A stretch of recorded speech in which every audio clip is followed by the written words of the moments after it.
Hello, my witchies, and welcome back to my witchy corner of the internet. It's a new year, meaning this is a great time to get some cleaning done.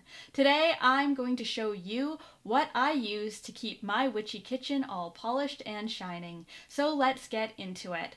First, I'm going to show you how to make my all-purpose cleansing spray.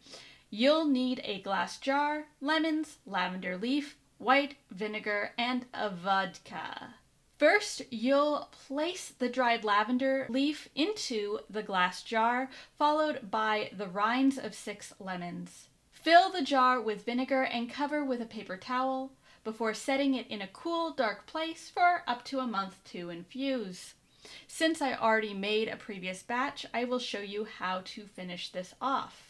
You'll strain the distilled cleaner through a coffee filter, cheesecloth, or dish towel to make certain no particles get through. Add 1/4 cup vodka to the mix and place it in your reusable spray bottle. Spray on counters, tiled showers, stovetops, or toilets.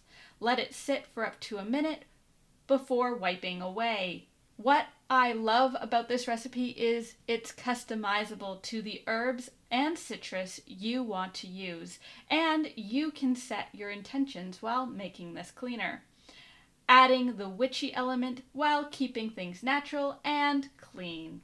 The next recipe I'm going to show you is my cleaning scrub.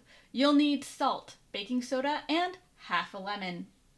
I love this because it's simple and can be used to scrub cutting boards, polish cookware, or shine up your sinks.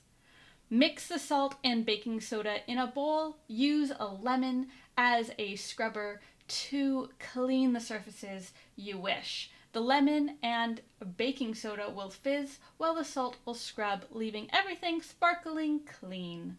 And there you have it, 2 simple cleaning recipes to help you stay natural and sparkly clean this New Year's. Thanks for coming by my witchy corner of the internet. If you enjoyed this video, don't forget to like and subscribe. Until next time, stay safe, stay magical, and as always, have the day you deserve. Keep those kitchens sparkling clean, my witchies, and toodles for now.